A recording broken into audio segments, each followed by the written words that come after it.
One or two other points to talk about. One is this embankments. We've talked about embankments. By confining the river within embankments, water flow from and to the rivers. Yes. So the water from outside the embankments cannot drain the river. So you create waterlogging and flooding problems outside the embankments. So areas which were flood prone earlier become flooded now. And as was pointed out, as you do this, this riverbed keeps rising. The river is flowing here, the outside land is here, which is again a totally untenable, unmaintainable proposition. The flood cannot flow outside, water from outside cannot get into the river. So this is another way of killing a river. Then we talked about dams and run of the river. One answer that you will get is, it's only these big dams with huge storage reservoirs that create problems. We will build run of river projects.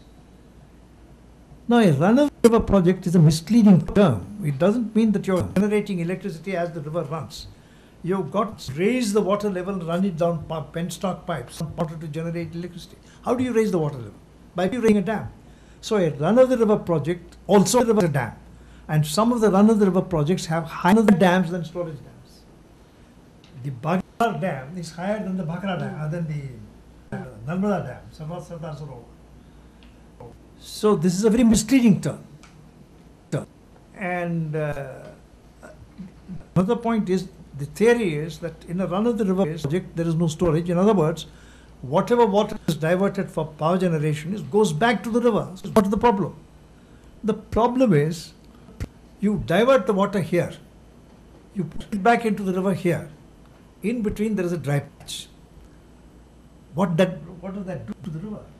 And if you have a cascade of run of the river projects on the river, you have a cascade of dry patches on the river. So this is far more dangerous than a single storage. This is something which people don't talk about. There is in fact an excellent PowerPoint presentation by Ravi Chopra of the People Science Institute of Dehradun, which shows this, how a series of run of the river projects can kill a river. And then we talked about cumulative impact. Now this is something which is today an active discussion between India and Pakistan. The Indus Treaty allows India to build run of the river projects, power generation, on rivers which are allocated to Pakistan. Now, it prescribes a number of very stringent conditions that India must meet so that Pakistan does not suffer. That it should let the water flow, it should not interfere with the flows, whatever is diverted for power generation must go, all these things are there. And the gates should be at sufficiently high level so that we cannot create a flood and cannot threaten Pakistan and so on. But the question is, even assuming that each project conforms very strictly to all these restrictions, does that mean that 33 projects are exactly the same as one project? That there is no such thing, some of our engineers will tell you that there is no such thing as a cumulative impact. They tell you, if whatever the impact of each project, if you add it up, that is the cumulative impact.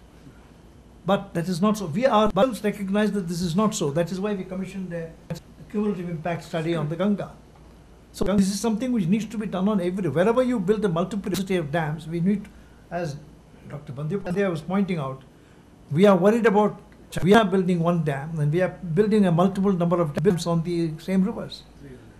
And in fact, this is causing a very serious alarm in Assam. I was there in Guwahati some few months ago. There was a big people's movement against projects in Arunachal Pradesh. So these are not strictly related to the question of pollution, but pollution is not the only thing that kills the river. Diversion and boxing also kills. See, this is why I remember there was a meeting some years ago in the Prime Minister's office where they were discussing these problems. So I gave them 4 mantras, which I keep repeating at every meeting. One is that a river must flow. If it doesn't flow, it's not a river.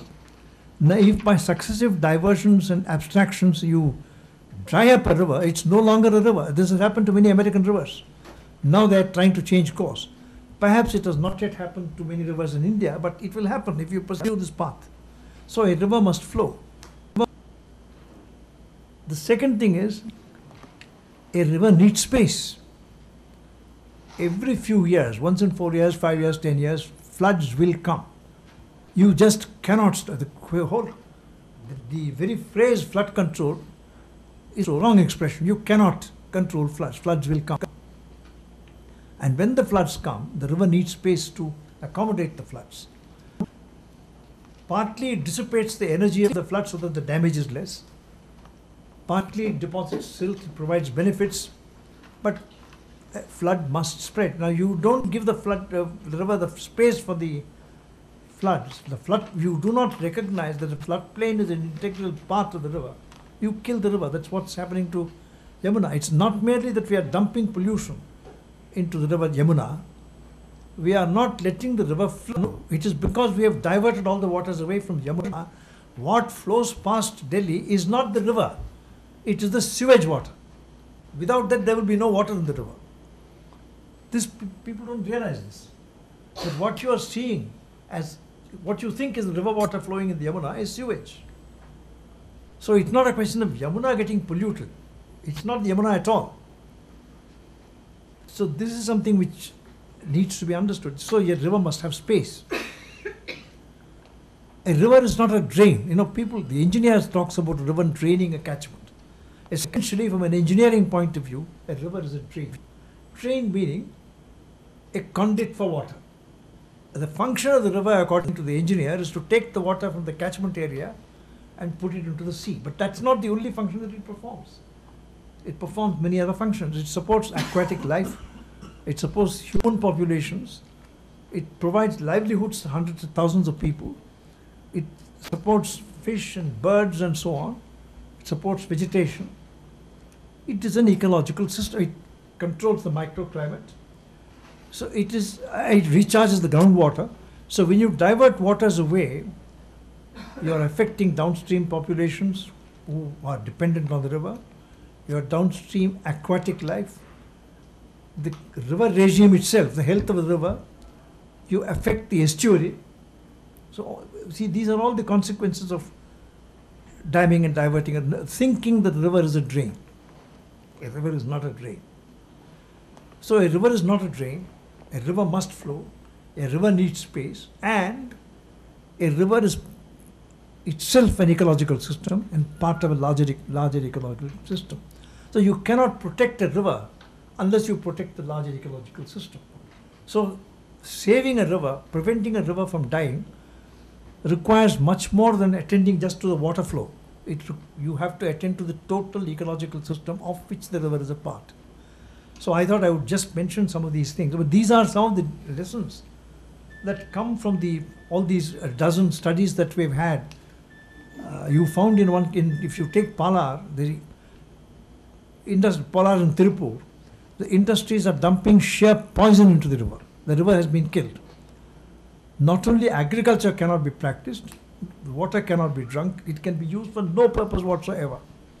So at one stage, the Madras High Court said all these industries must be closed.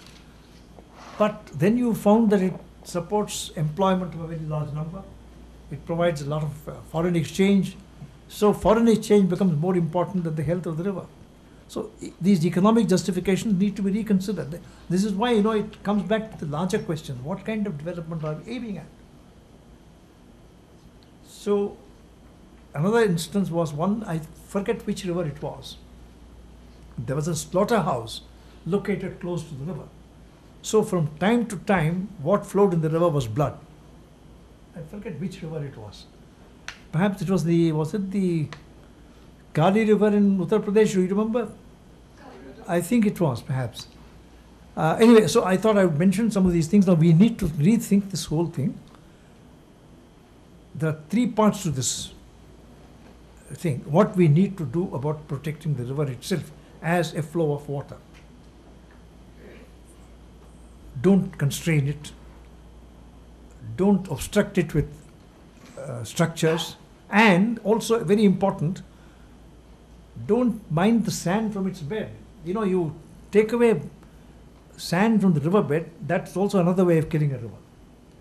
So these are things directly related to the river. Beyond that, the second stage is you must try to reduce the demand for water. It is the demand for water which makes you build barrages, dams, and so on, and take away water from the river. And we think the conventional view until recently was that a river water is used. The use of a river water means taking water away from the river. The river that is flowing, the water that is flowing in the river is not considered used, but it is serving many purposes. Every drop of water flowing in the river serves many purposes. So it's being used all the time. That we didn't recognize. So the second thing is reducing the extraction of water from the river, diversion of water, which depends on the third thing. How do you reduce the demand for water? By changing your ideas of development. So it's a very, very large question with tremendous ramifications.